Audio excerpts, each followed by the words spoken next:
I'm Kayla, and welcome to Queens Unleashed. And this video is going to entail 5 things to embark on turning 30. So, one is self acceptance and stronger boundaries, the other one is healthy lifestyle, the power of saying no and self respect, and the journey of over the destination. So, these are really key. Your authentic self and your flaws. Oh my God, this one's easy.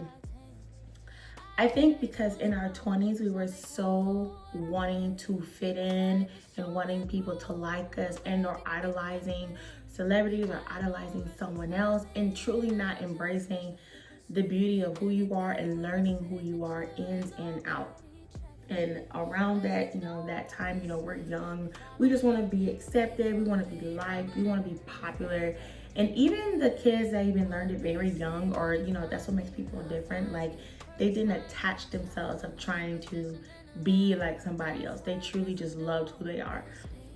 So if you're one of those young ladies that had that experience when they were younger, this is important entering into your 30s, because I feel like you're gonna start to feel like, you know what, I don't even care that I don't look like her, I don't have the hair of hers, I don't have the skin of hers, because there's true beauty in exactly who you are, rather you're enhancing things. And I'm not saying enhancing to the ultimate max, like you're getting your booty done, your lips changed, you're doing, not like that. I'm just saying like changes, like maybe you're working on your health, maybe you're working on maybe doing less makeup, whatever the case may be, just truly loving your authentic self and just embracing those flaws that you have, because that uniquely makes you yourself. Okay, so we're gonna work on those. Another thing, stronger boundaries. Again, when we were much younger, we didn't really have strong boundaries like that. I think people might mix that with being kind of like blunt and like mean towards another person. But what I mean by setting boundaries, I'm meaning like there's going to be things where you're going to be like, you know what, no, that's not something I want to do. So you're going to set that boundary. You're going to limit yourself, and you're going to be like, okay, you know what, I'm okay with doing certain things, but I'm not okay with doing other things. So setting boundaries for yourself, and it's okay that you do, because you should. You're older, you're a little bit more wiser, so it's always good to set boundaries, and it helps you kind of regulate what it is that you're willing to accept and not accept. Okay, the other thing, a healthy lifestyle. This is like my top tier, even though it's not like the first thing on my list, but it's definitely something I really want to embark on even more, is a healthy lifestyle. Again, when you're younger, you're naturally small. Some people, depending on like their genetics, they're maybe a bit more plumper or whatever. But I feel the older you get, the harder you trying to maintain your weight, or trying to lose weight is very hard. So a healthy lifestyle is always one of those things that I want to practice doing going into my 30s more often, because right around this time, you're getting older, your body is starting to change, especially for females, it's starting to change.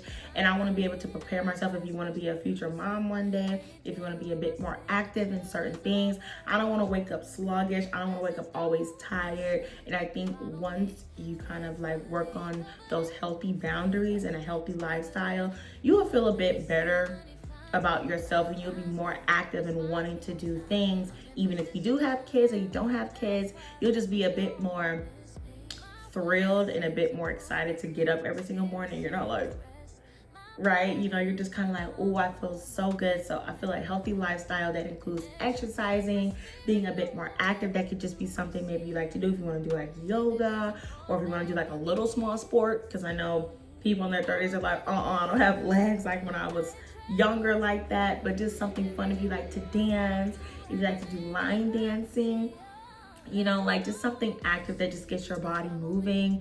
If you want to do like table tennis, there's just so many things that you could do sports wise that doesn't truly like put so much work on your body. But if you are into those things, I would say tap into that as well. And of course, just eating healthier. So when we were younger, we would always eat a whole bunch of junk food, or like that would be like our breakfast, lunch, and dinner, or maybe you're snacking. There are so many great foods out here that you have, especially fruits, and just learning how to balance those things.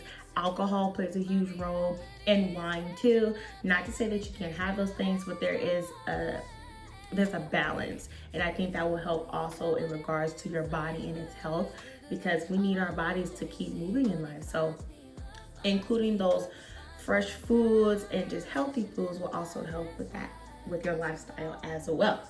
Okay, so another thing that I had on here was the power of no and self-respect.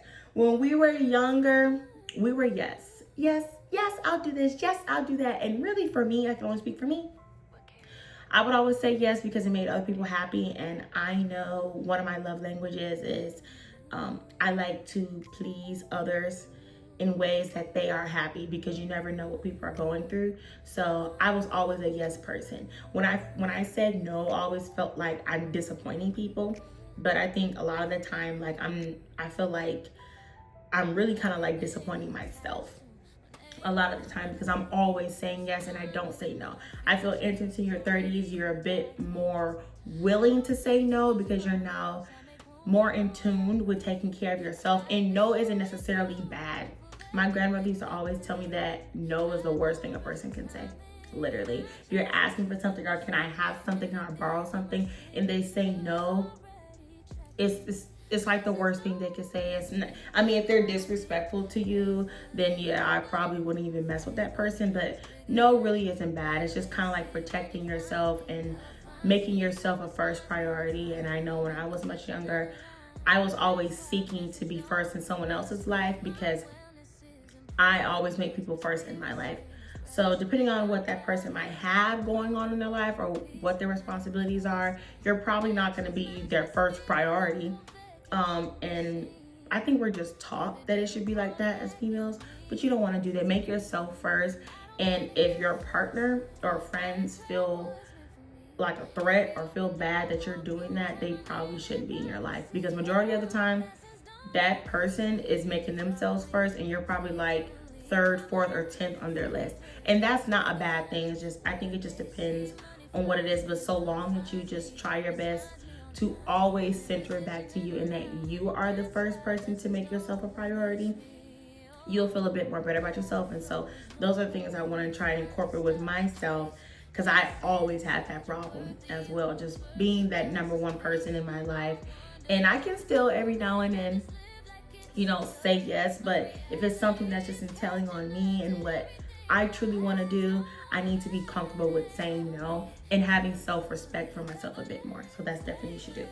And the last thing on my list I have on here is the journey of the over destination. Now, let me tell you what this is. It's basically just a process of you getting to your destination, multiple destinations. So your destination, which for me, my ideal destination is that I want to be able to hit every milestone and every landmark, wherever that is in the world, wherever my mind takes me as well. And of course, like here I am, 30, and I want to be able to make it to 100. I want to be able to experience all those different destinations in my life. So you have to embark and you have to embrace, those milestones that you're taking. So that journey you're going on, whatever has happened, if you lose a loved one, God forbid, but we all know we're all going to lose people in our lives. But that could be losing somebody, that could be losing a job, that could be hitting your worst point in your life, that could be something mentally, just whatever it is. It could be great journeys that you're taking on, like maybe you're going out the country, you're meeting new friends. It could be good and it could be bad. It could be high and it can be low. But I think you just have to accept that that's a part of the journey. And I feel like you would enjoy it more, because it's like, okay, this is part of the setup. So the journey is the setup to whatever, when you finally hit that landmark or you hit that first destination, it's like, okay, it prepared me for that destination.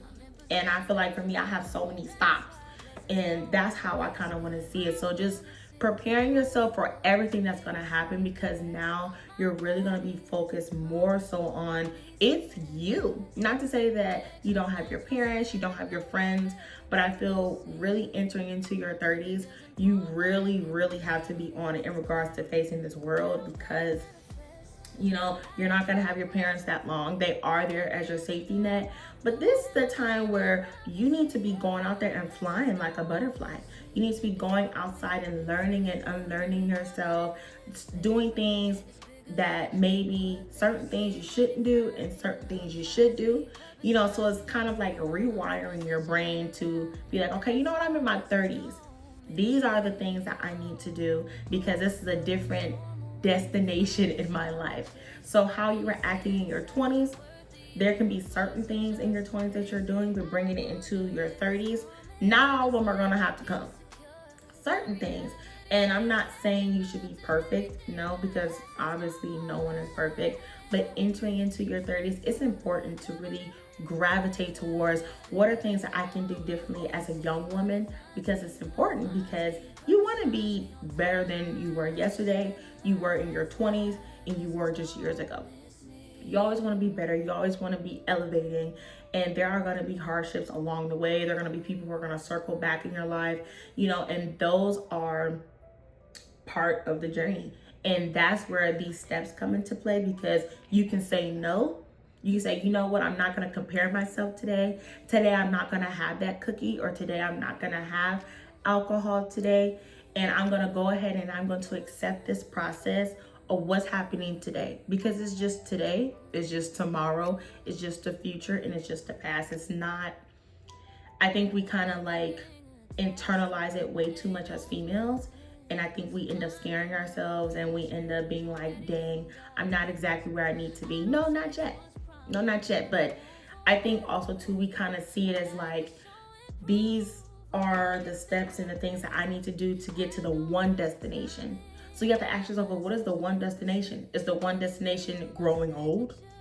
Is the one destination getting the career? Because let's just say if you just have one and you go through the process and the journey and you finally get it, then it's like, okay, you got it. What's next? So you have to have multiple things that you like to do. Learn yourself. I know when we were younger, there was just certain things as females we just weren't taught to really practice for ourselves. Like we didn't really practice like learning about just being a female. We know about our stages of having a period. We know, like when I was little, like my grandma used to take me and my sister to do tea parties. So we would just do like the tea things. You don't have to be that elegant, but I think there's so many attributes and beauty of being a female. And because, you know, we're inflicted on a lot of things that happen out in society, in this narrative of young Black women being men or being boys or acting like boys, that we truly not really accept the beautiness of just being a female and learning why it's awesome to be who we are and what we can do. And that also just comes with experiences, and again, learning and unlearning. If this video resonated with you, don't forget to like, comment, and subscribe. And again, thank you and see you later. Bye.